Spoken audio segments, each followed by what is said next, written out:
أشهد أن لا إله إلا الله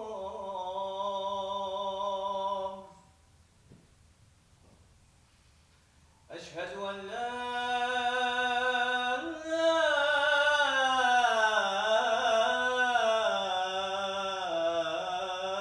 إله إلا الله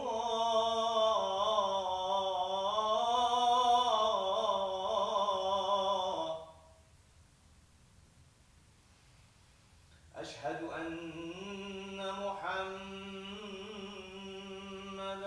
رسول الله أشهد أن محمدًا رسول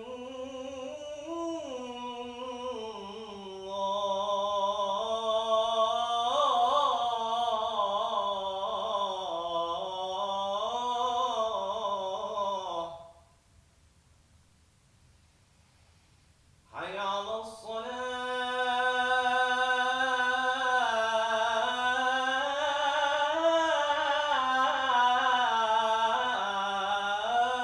الصلاة حي على الصلاة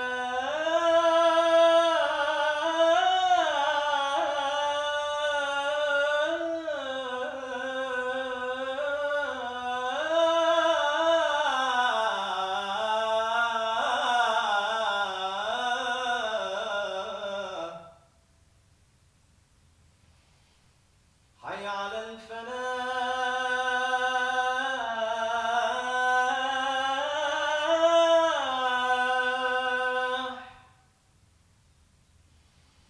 حي على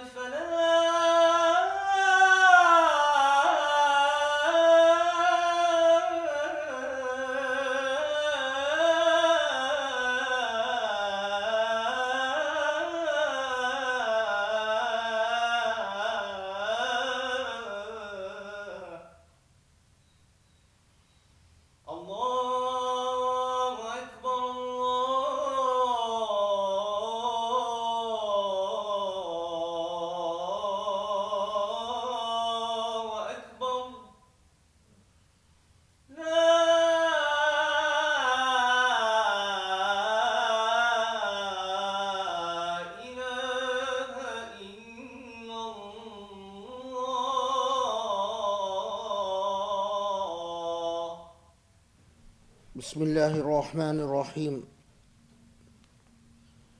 والحمد لله رب العالمين والصلاة والسلام على محمد النبي الأمين المرسل رحمة للعالمين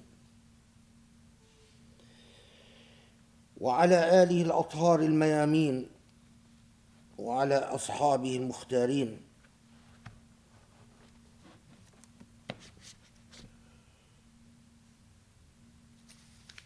اللهم يا علي يا عظيم يا رب العالمين، سبحانك سبحانك اللهم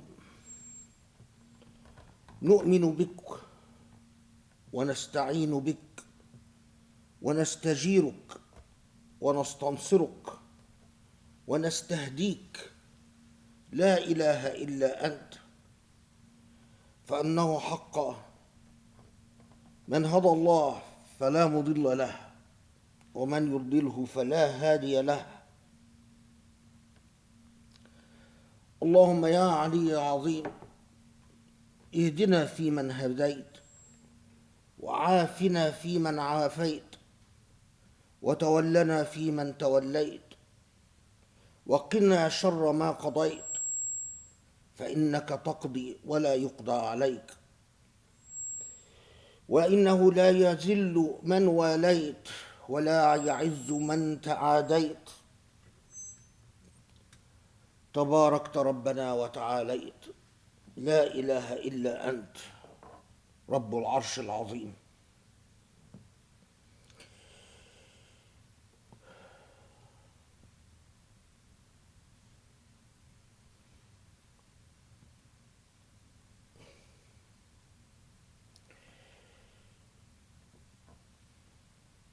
سبحان الله.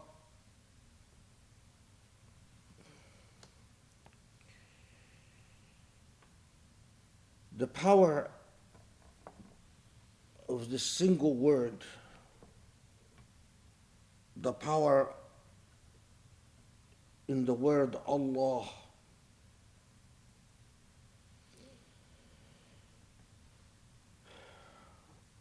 so many people that pursue large ideas or that grow up in a layered cultural system, they are accustomed to the complexity of their cultural settings. They grow up with habits, with practices, with social mores. They grow up hearing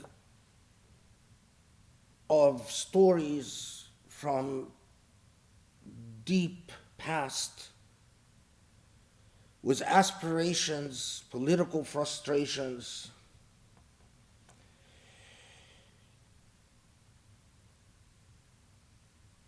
And even when people pursue an education, they are often introduced to theologies, philosophical ideas, political ideologies, social theories, anthropological studies. But I want to take us back to the power of a single word, Allah. Although we utter it in prayer for those who pray, and although we grow up with it as the Arabic / Aramaic / Syriac word for God, and also in Hebrew, the word Elohim is based in the same root.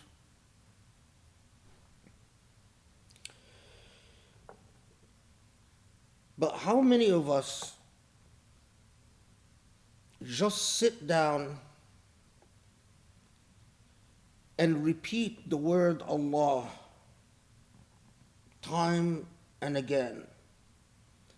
No complex formulas, no long sentences, just the word Allah, Allah. The word itself is rooted in the concept of wala, what you crave for, what is primordially within and you long for. Allah has put us in a world that is like a matrix.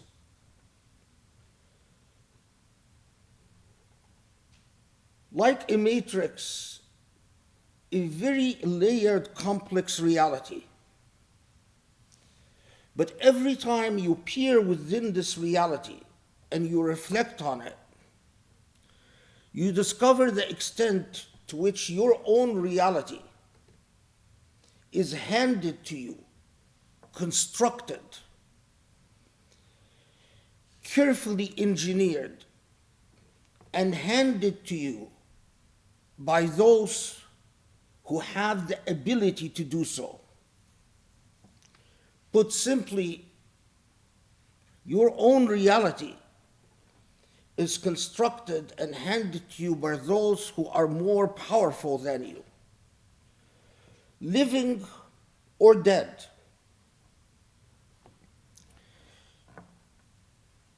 From the minute we enroll in school systems, we abide by a trajectory and a track in life. When we understand the idea of making a living or earning a living, when we acclimate ourselves and accept the idea that something has to be offered for something in order for us to get through life, time and again we deal with a reality that has been constructed by those able to construct reality for others. A reality constructed by those who are more powerful than you.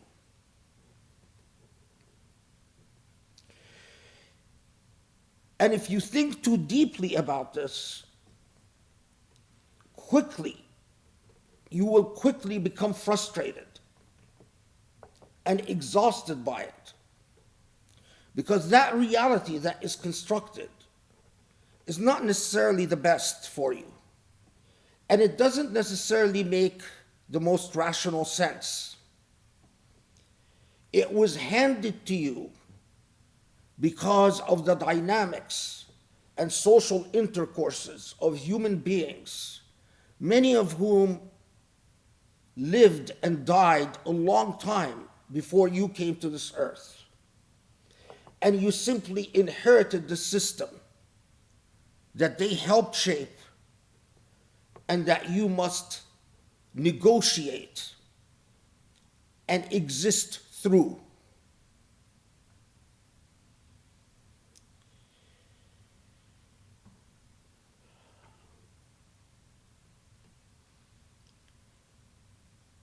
Those who navigate constructed realities, which all of us have to do, you can't escape it.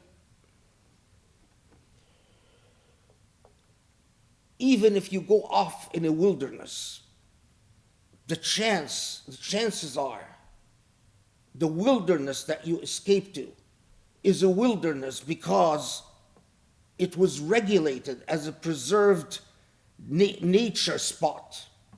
So in other words, you are always within that constructed reality.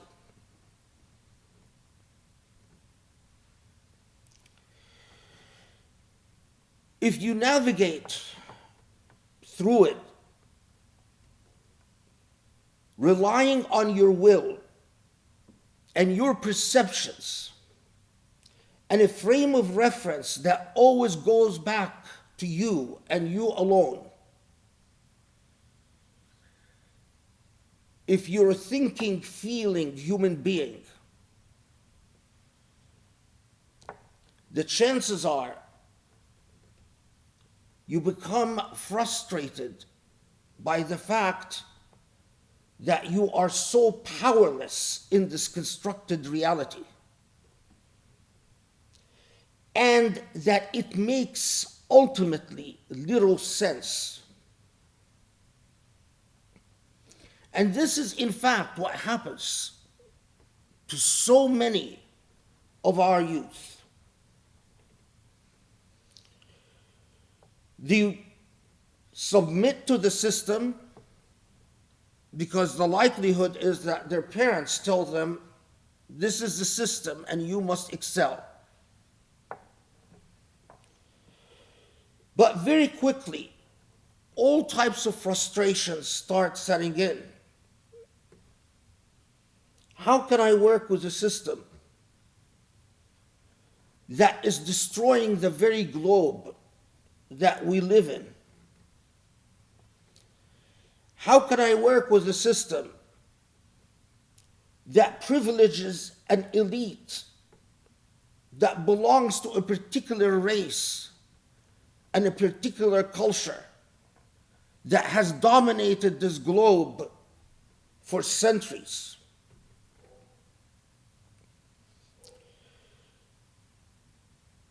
A system that talks about equality as an ideal at the same time that it blesses deep inequities. A system that condemns racism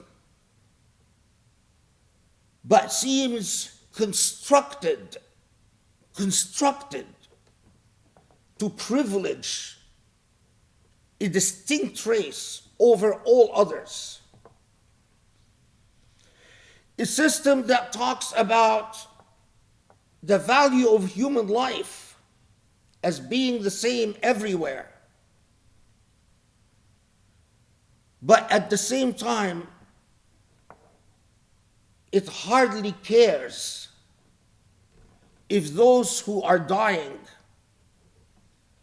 are in the dark regions of our globe. In other words, in regions of the globe where people are darker skinned. A system where those who invented the ideals of human rights are also the ones who effaced and eradicated and destroyed countless native cultures, wiped them off the face of the earth, and doesn't even think about apologizing, leave alone making amends for the violence and the atrocities of the past and present. And if you are navigating your way through this system, relying only on yourself and nothing else,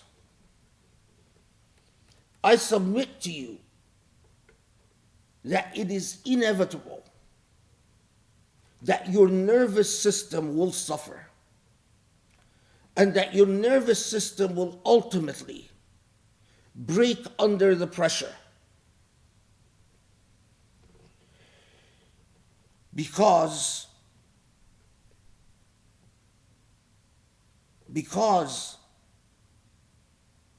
you will feel utterly overwhelmed by your own powerlessness.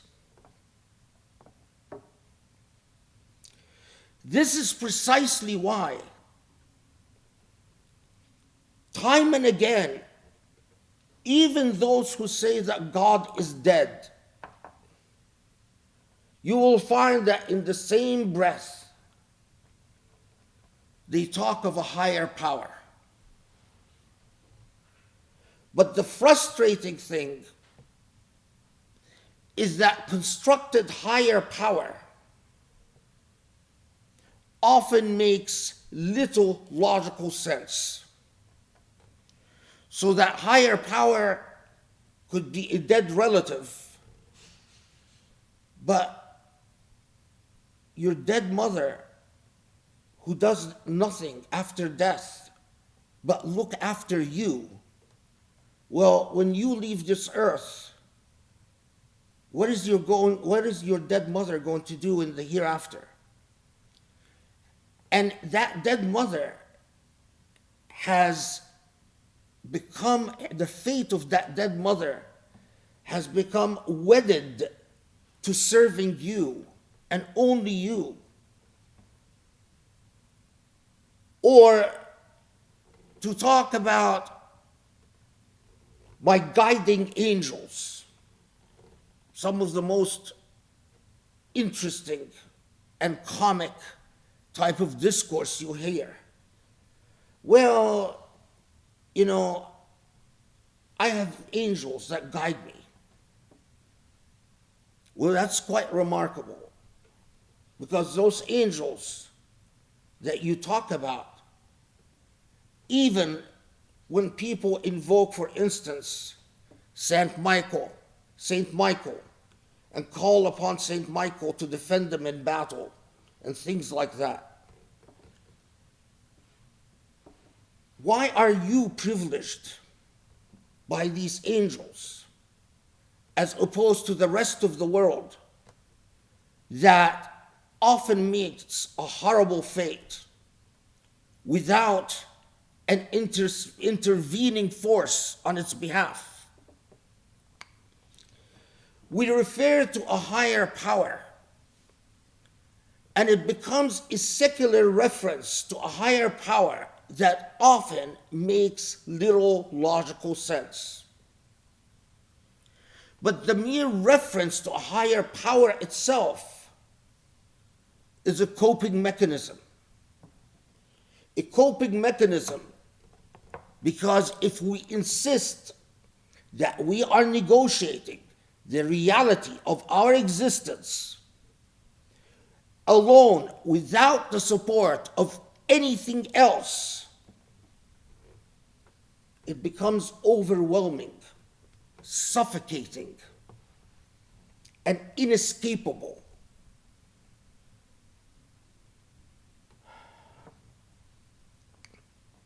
I submit to you that the power of the word, just the word, Allah, will allow you insights,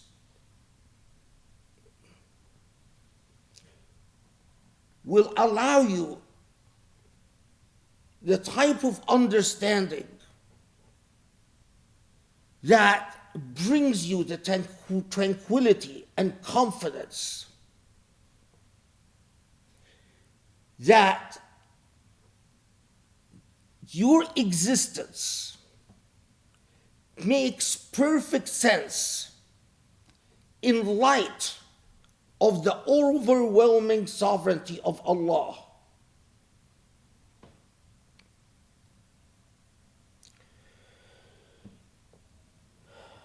In Surah Al-Anfal, when Allah reminds us, إنما المؤمنون الذين إذا ذكر الله وجلت قلوبهم. Those whose hearts are comforted, those whose hearts are tenderized by the very mention of Allah. Or in Surah Al-Ra'd, الذين آمنوا وتطمئن قلوبهم بذكر الله ألا بذكر الله تطمئن القلوب. Allah comes cutting through this constructed reality and says, rely on me Because when it's said and all is said and done, when all is said and done, those who constructed an inequitable reality, those who constructed an unjust reality, those who served an unjust reality, those who exist heedlessly, aimlessly, pointlessly, will be held to account.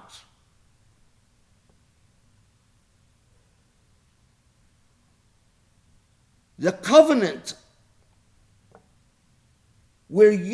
according to which you exist to bear witness for me on my behalf,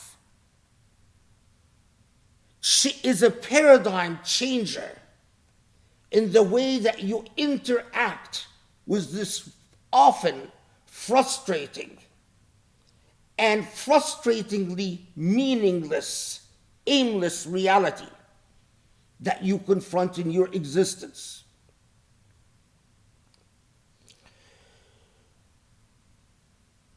When Allah tells us in Surah Al-Ankabut, إن الصلاة تنهى عن الفحشاء والمنكر ولذكر الله أكبر, the remembrance of our Lord, the dhikr of Allah, is greater than all. We often repeat this, but we don't pause to think of a simple experiment that I urge you to try. Sit and do nothing for 20 minutes, for half an hour, if you can do it for an hour, and just say the word Allah. Nothing else. Just keep repeating the word Allah and see what happens. Clear your mind and focus on this one word, Allah. No complicated formulas, no grand ideas, no ideologies, no philosophies, just the word Allah. Repeat it over and over and over again. Try it and see what happens.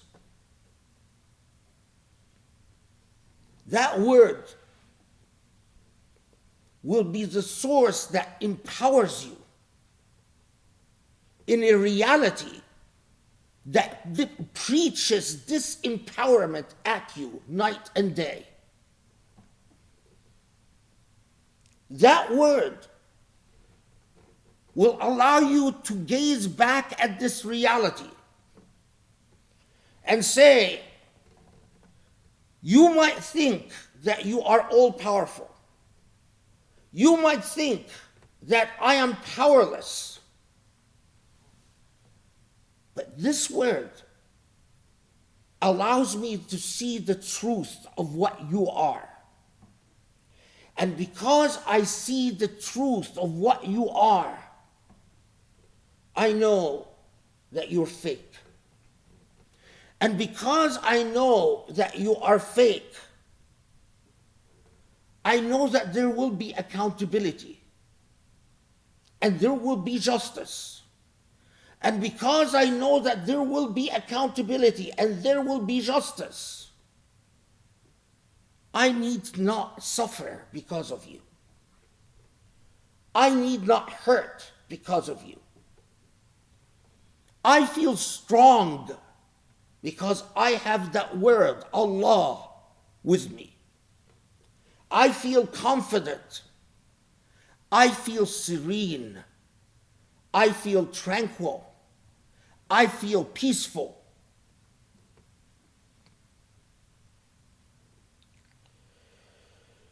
When Allah warns us that shaitan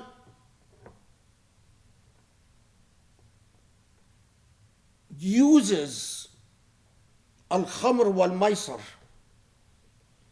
uses alcohol and intoxicants to do what?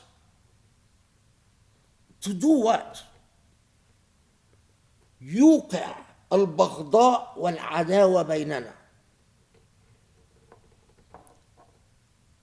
What Allah warns us about is consuming things that compromise our ability at dhikr, our ability to reflect upon our relationship with Allah, is an instrument that shaitan uses to spread enmity and hate between human beings.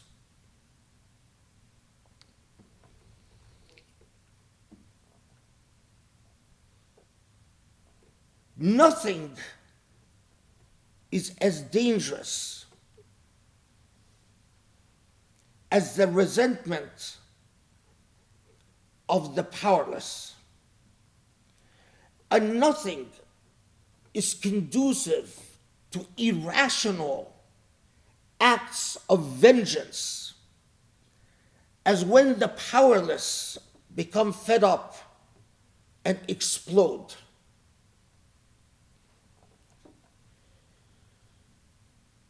Dhikr, living with the word Allah, just that word, understanding the full power of that word, stabilizes our existence by vesting us, committing us to thinking rationally and to always choosing the most compassionate path and the most merciful path. That is precisely why Allah subhanahu wa ta'ala tells us two things: that the Prophet Muhammad ﷺ was sent as a mercy to humankind, but two, that in the Prophet ﷺ is an uswa, is an example for you. In Surah Al-Ahzab, وَقَدْ كَانَ لَكُمْ فِي رَسُولِ اللَّهِ أُسْوَةٌ حَسَنَةٌ لِمَنْ كَانَ يَرْجُو اللَّهَ وَالْيَوْمَ الْآخِرَ وَذَكَرَ اللَّهَ كَثِيرًا. The Prophet ﷺ is a mercy because the Prophet is the vehicle for dhikrullah, for the remembrance of Allah. And the remembrance of Allah commits us to always choosing the most compassionate path and the most merciful option. And in the Prophet is the most beautiful example, an uswa al-hasana, for those who understand the value of dhikr, those who understand the value of remembrance of Allah.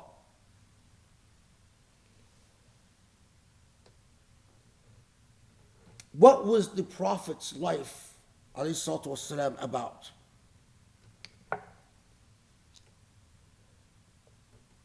In short, in summary, his entire life was about this one thing: dhikrullah, the remembrance of Allah. The Prophet's example is not in the details of how you drink or how you eat or how you sit.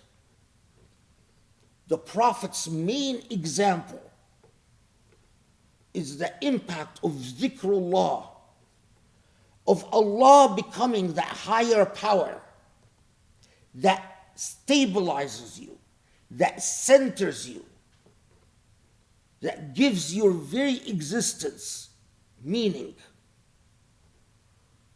And only then, and only then, you are positioned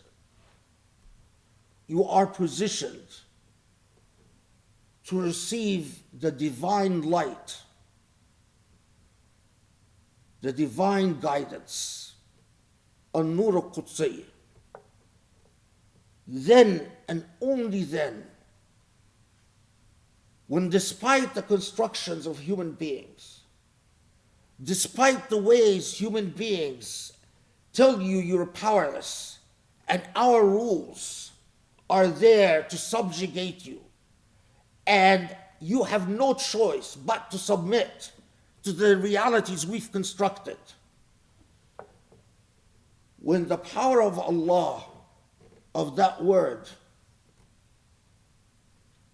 opens the windows in the reality of your existence, and what comes through these windows, if you are able to open them because of your dhikr, because you understood the example of the Prophet ﷺ, what comes through these windows is liberating light. A light that makes you gaze back at this reality and say, you don't realize, with all the rules that you think subjugate human beings, and all the rules that you think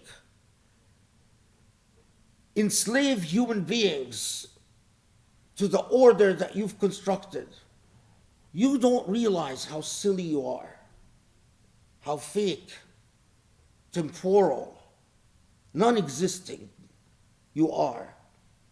The light comes through, and your entire perception and your entire existence transforms. I feel sad.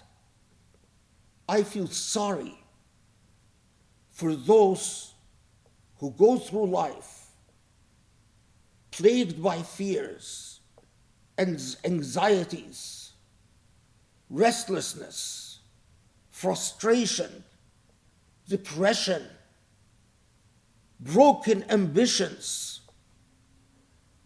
I feel sorry for those who never discover the power in the word Allah.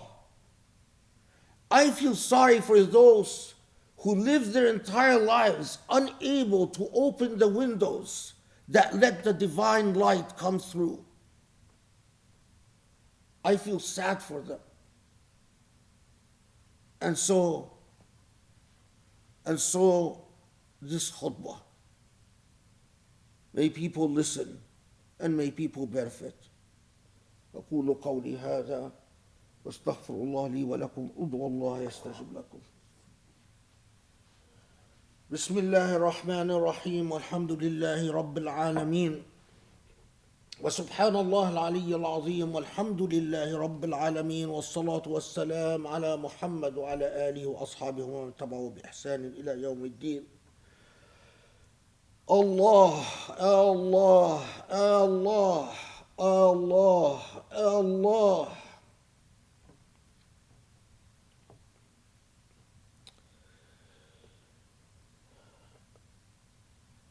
I said that the reality that we exist in is often frustrating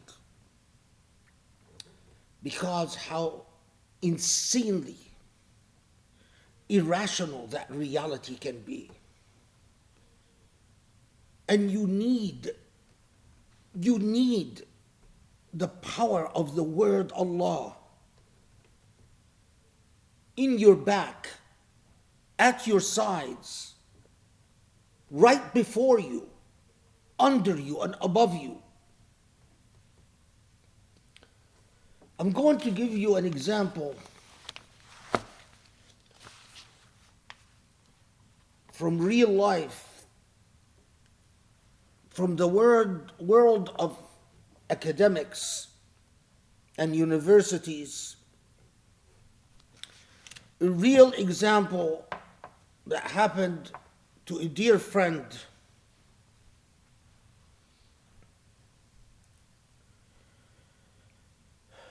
One of the hardest things you learn about this world is how discriminating, not in a positive sense, but in a negative sense, discriminatory human beings can be. How human beings can treat the life of one person as worth much more than the life of another person, simply because of their skin color or wealth or the part of the world they came from.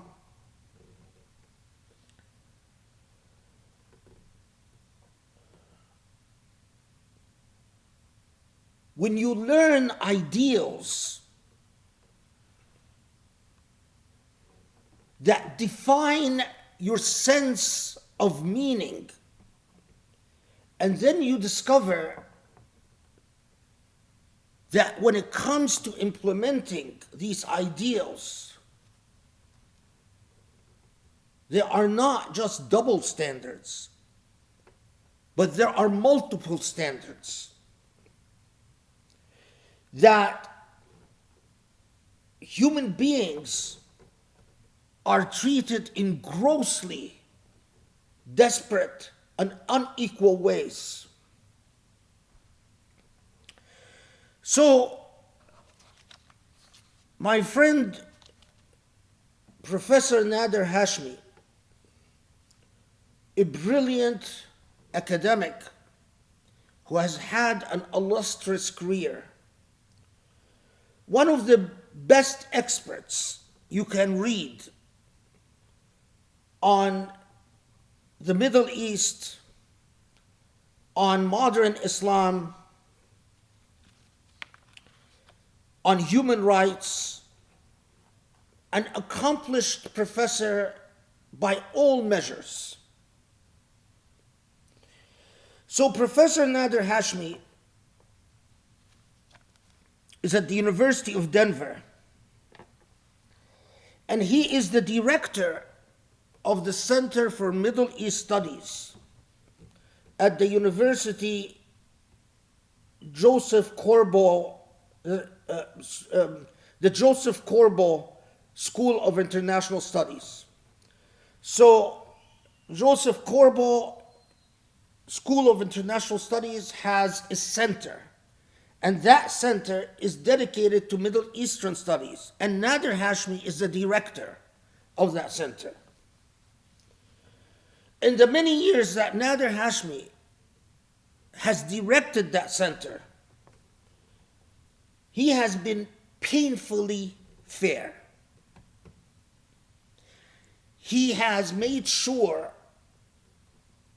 when it comes to Israel and Palestinians, that to invite an equal amount of speakers, both Israelis and Palestinians, to speak about the conflict. He has, in a long history, been meticulously fair in the way he's run the center. And all is fine until recently. He is at an interview being asked about the recent assassination attempt against Salman Rushdie, where some guy lunged at Salman Rushdie and stabbed him in the neck. We know next to nothing about this guy. The only thing we know is that he was quoted as saying that he hasn't read the novel Satanic Verses, but we don't know what his motives are. We don't know if anyone is behind him. We don't know if he just did this because he's mentally unstable, or he was radicalized by someone, or he is acting on someone's behalf. We don't know. We just don't know.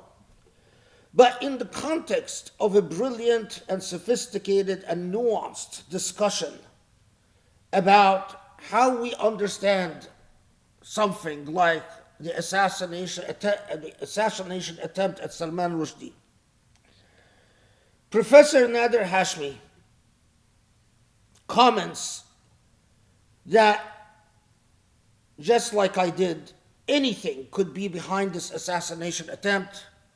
This could be a mentally unstable person. This could be a person who is radicalized by. This person could have acted on behalf of the Iranian government.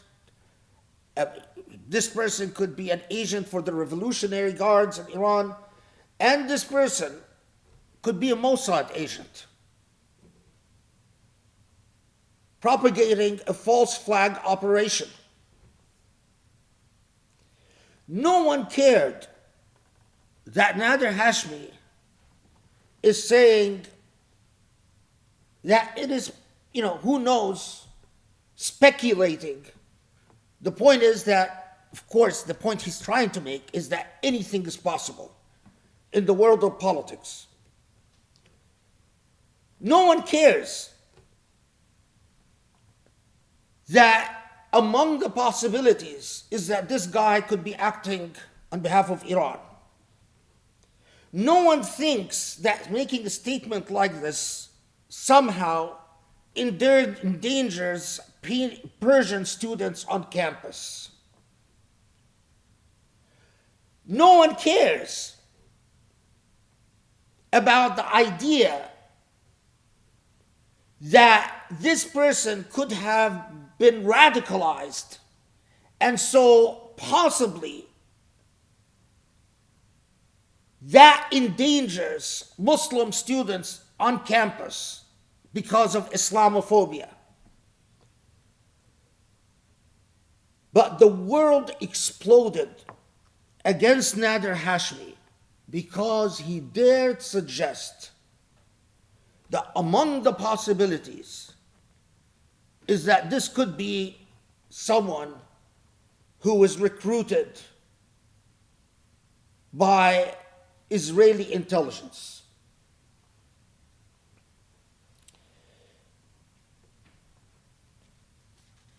The thing escalates as Islamophobic and Zionist organizations wage a campaign against Nader Hashmi and demand that he be removed as the director of the center, and even, although he has tenure, and even demand that he be fired. And the University of Denver issues a statement without speaking to Professor Hashmi, despite the fact that this has been a professor, 10-year professor that they've known for decades. This is the statement that they issued.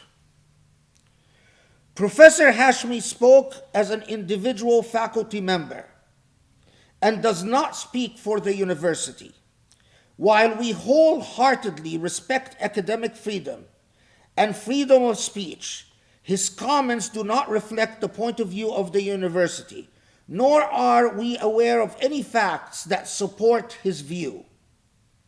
What view? The safety of every speaker and every student on our campus, and all campuses, is critical to our society. We condemn the stabbing of Salman Rushdie, and it goes without saying that we remain committed to assuring the experience of our Jewish students, faculty, and staff is safe, supportive, respectful, and welcoming.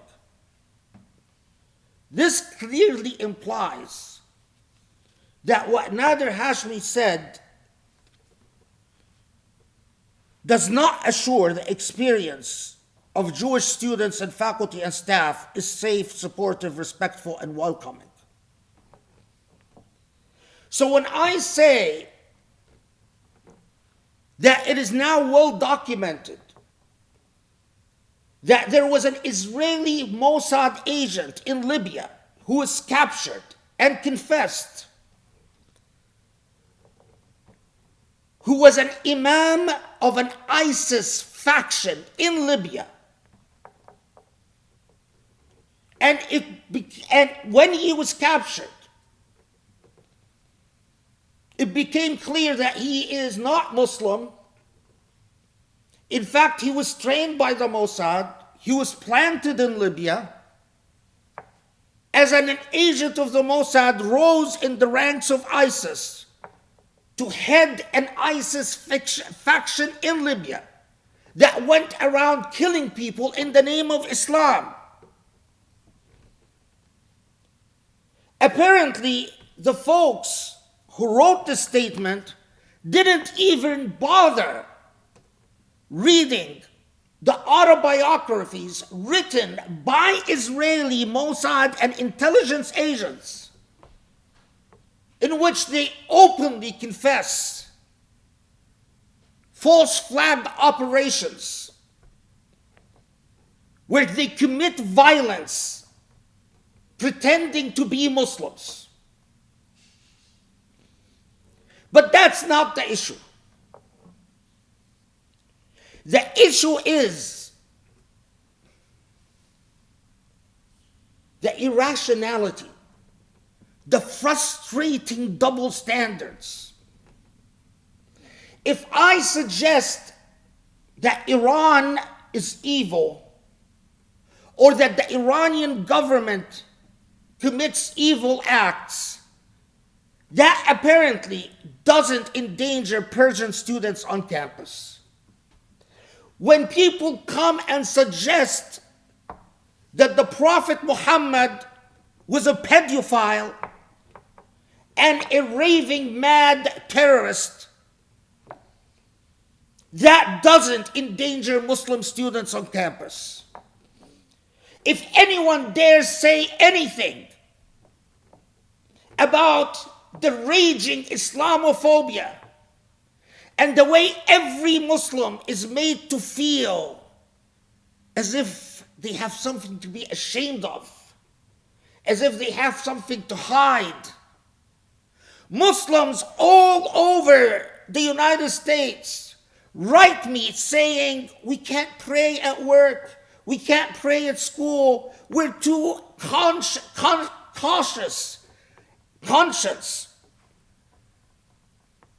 that if we pray, we will be retaliated against. People will mock us. People will think lesser of us.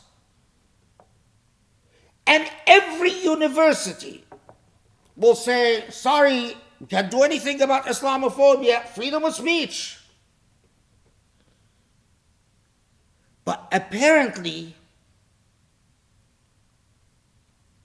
there's a special standard that applies to Jewish students, Jewish faculty, and Jewish staff. That is what is frustrating. The hypocrisy, the double standards. Those same university officials, I'm sure, are aware of Islamophobia everywhere. I'm sure are aware of the constant portrayal of Palestinians as terrorists.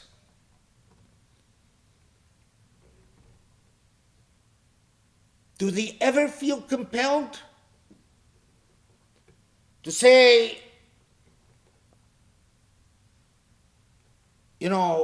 any implication that Palestinians are committed to violence endangers the safety of Palestinian students and our faculty?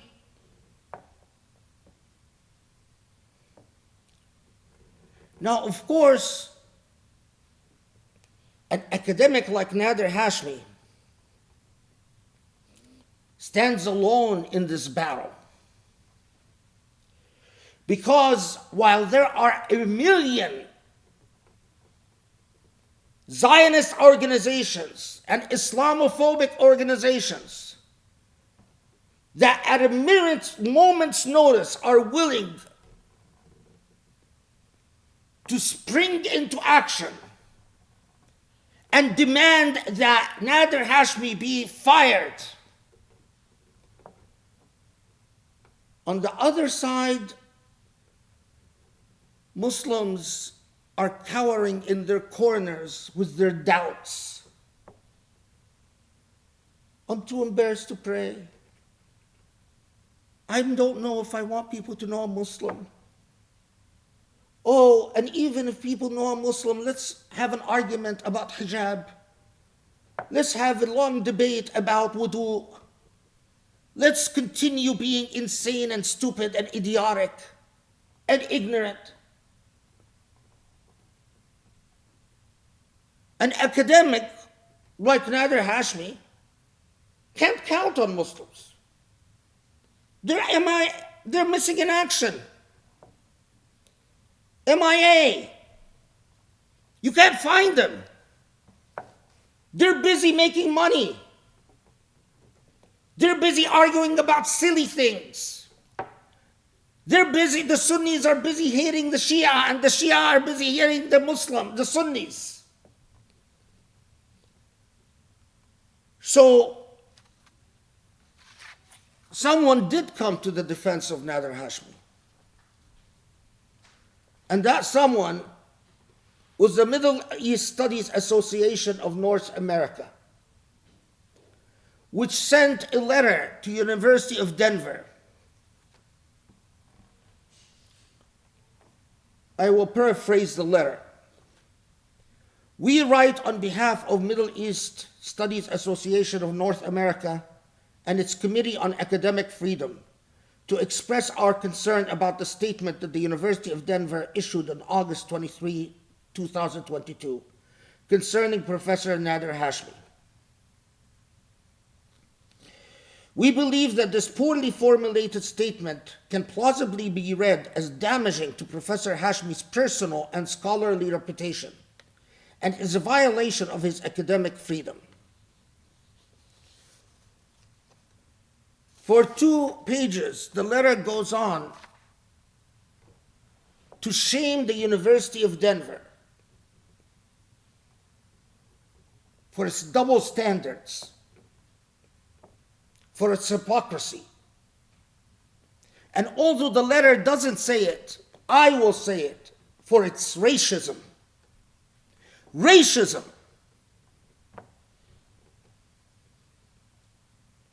Wanting to protect the rights of Jews is an honorable thing.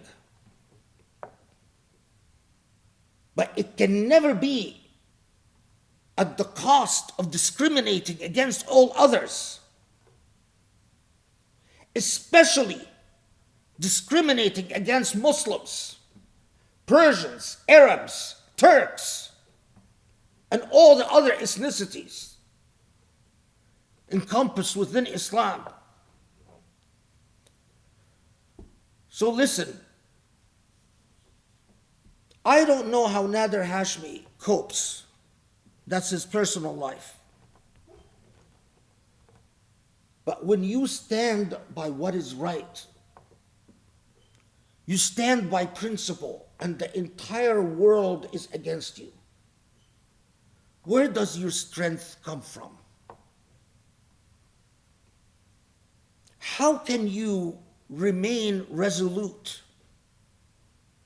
How can you immunize yourself against caving in, giving in, and playing the immoral game of kissing up just so the difficulties will vanish? You might look for your higher power, but your higher power is illusory because you've invented it. And you know that you've invented it. It doesn't really exist, and you know that. But if you discover that magical word, Allah, Allah, Allah, you discover that magical word, suddenly your powerlessness and your confusion become something else. Suddenly you become empowered and you can take on all the challenges and wither away the challenges and eventually die with a smile on your face. Meet your God with a smile on your face. You experience no fear in life, and you do not fear death. اللهم اغفر لنا اللهم ارحمنا اللهم اعف عنا يا رب اللهم اهدنا لأقرب من هذا رشدا يا علي عظيم. Allah, forgive us.